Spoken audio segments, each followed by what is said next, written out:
নমস্কার বন্ধুরা, welcome to my channel the creative Sumita. বছরের দ্বিতীয় একাদশীর নাম মোহিনী একাদশী। আজ আমরা বৈশাখ মাসের শুক্ল পক্ষের 1432 বঙ্গাব্দের মোহিনী একাদশী কবে পালিত হবে, মোহিনী একাদশীর মাহাত্ম্য, পারণ মন্ত্রসহ সময়, একাদশীর দিন কি খাবেন আর কি খেতে নেই, বিধি নিয়ম সব তথ্য জেনে নেব।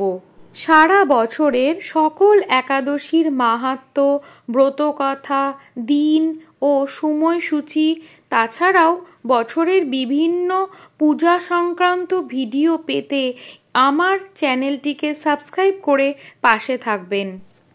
1432 বঙ্গাব্দে মোহিনী একাদশী 24শে বৈশাখ বৃহস্পতিবার 8ই মে 2025। একাদশী তিথি আরম্ভ হবে 23শে বৈশাখ দিবা 12টা 45 মিনিট থেকে। একাদশী তিথি শেষ হবে 24শে বৈশাখ দিবা 1টা 53 মিনিটে। মোহিনী একাদশীর ব্রত মাহাত্ম্য।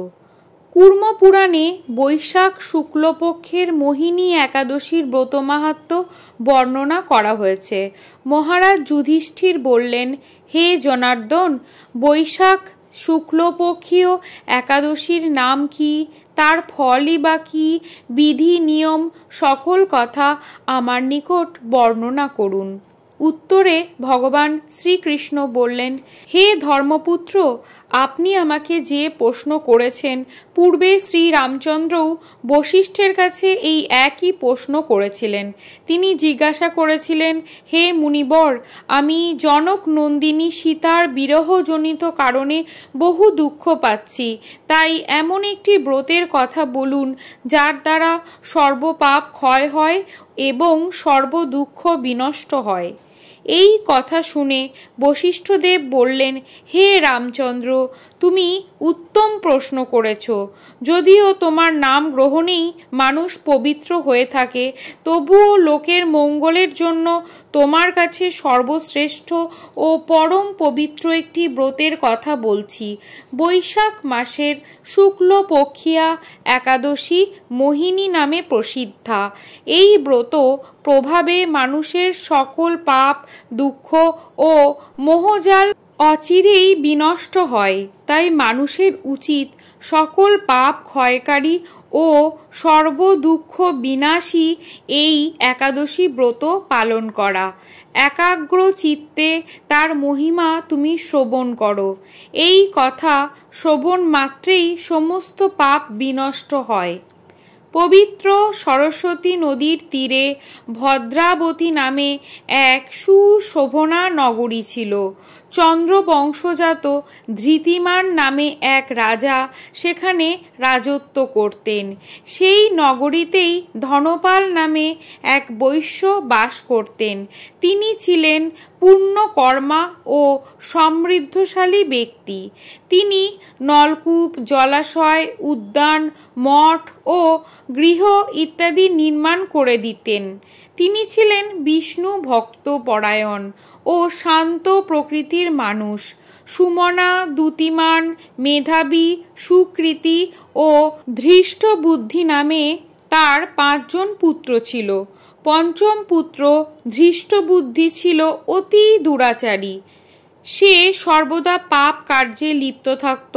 পরস্ত্রী সঙ্গী, বেশ্যাসক্ত, লম্পট ও দ্রুতক্রীড়া প্রভৃতি পাপে সে অত্যন্ত আসক্ত ছিল। দেবতা, ব্রাহ্মণ ও পিতা মাতার সেবায় তার একেবারেই মতি ছিল না। সে অন্যায় কার্যে রত, দুষ্ট স্বভাব ও পিতৃধন ক্ষয়কারক ছিল।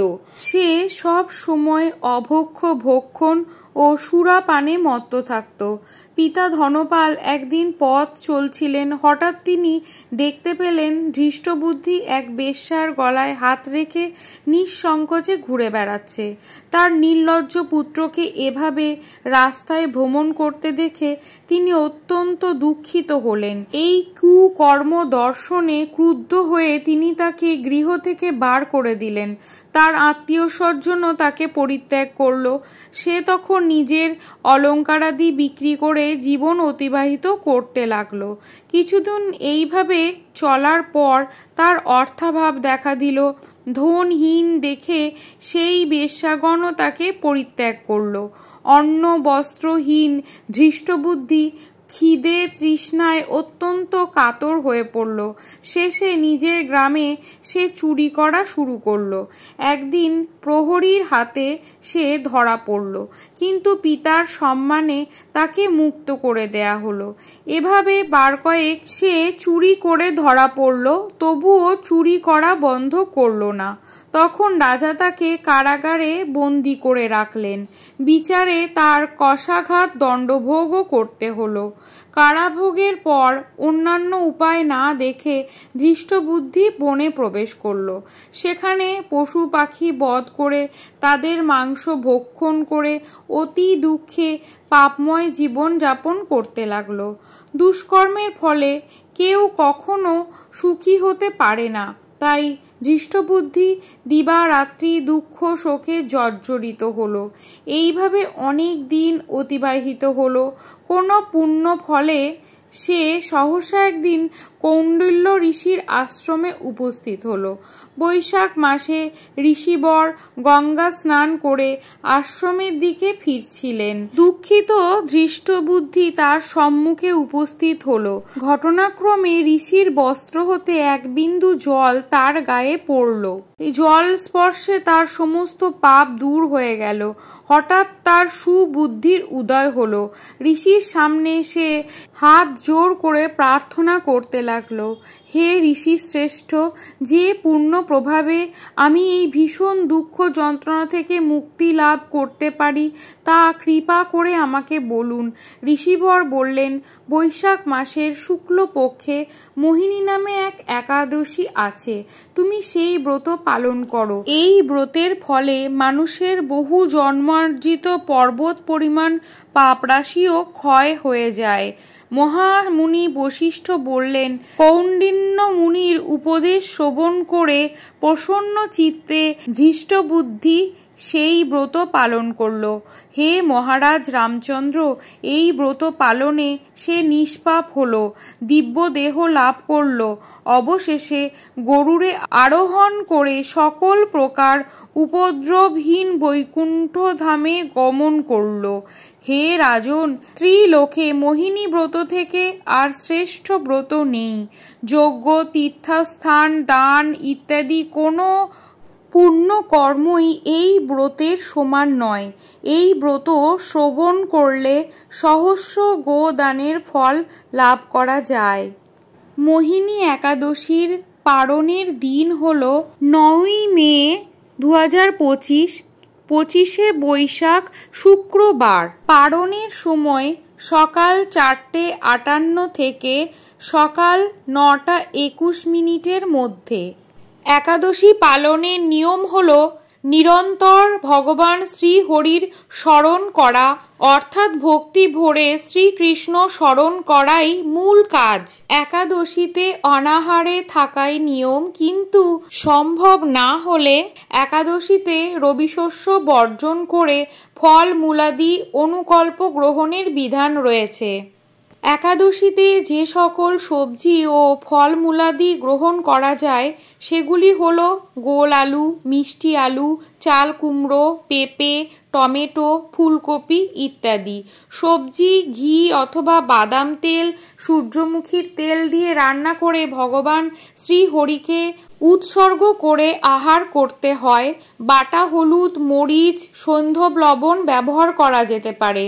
অন্যান্য আহারের মধ্যে দুধ, কলা, আপেল, আঙুর, আনারস, আখ, শসা, তরমুজ, বেল, নারকেল, মিষ্টি আলু, বাদাম ও লেবুর শরবত ইত্যাদি ফলমূলাদি খেতে পারেন। 5টা রবিশস্য একাদশীতে নিষিদ্ধ: ধান, গম, যব, ডাল, সরিষার তেল। একাদশীর পারণ হল একাদশী তিথির পরদিন উপবাস ব্রত ভাঙার পর পঞ্জিকা মতে একাদশী পারণের নির্দিষ্ট সময়ে পঞ্চ রবিশস্য ভগবানকে ভোগ হিসাবে নিবেদন করে প্রসাদ গ্রহণ করাই একান্ত দরকার। নতুবা একাদশীর কোনো ফল লাভ হয় না। নিরন্তর শ্রী ভগবানের নাম স্মরণ, মনন, শ্রবণ, কীর্তনের মাধ্যমে একাদশীর দিন অতিবাহিত করতে হয়। একাদশীর দিন পরনিন্দা, পরচর্চা, মিথ্যা ভাষণ, ক্রোধ, দুরাচারী, স্ত্রী সহবাস সম্পূর্ণরূপে নিষিদ্ধ। একাদশী ব্রতের আগের দিন রাত্রি 12টার আগেই অন্ন ভোজন সম্পন্ন করে নিলে সর্বোত্তম। ঘুমানোর আগে দাঁত ব্রাশ করে নিতে হয়। একাদশীর দিন সতর্ক থাকা উচিত রক্তক্ষরণ যেন না ঘটে। একাদশীর দিন ক্ষৌরকর্ম অর্থাৎ চুল কাটা, নখ কাটা বা দাড়ি কাটা এগুলো নিষিদ্ধ। প্রসাধনী ব্যবহারও নিষিদ্ধ অর্থাৎ তেল, সুগন্ধি, সাবান, শ্যাম্পু এগুলো বর্জনীয়।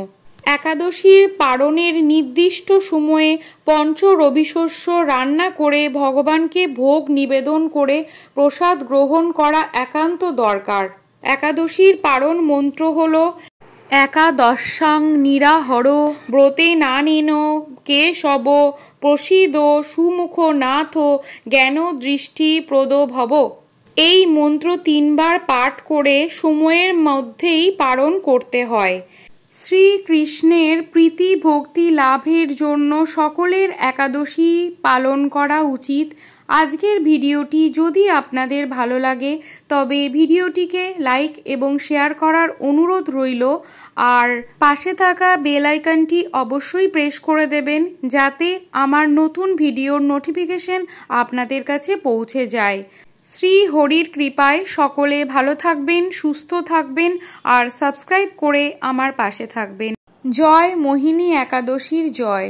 জয় শ্রী রাধা কৃষ্ণের জয়। ভিডিওটি শেষ পর্যন্ত দেখার জন্য অনেক ধন্যবাদ।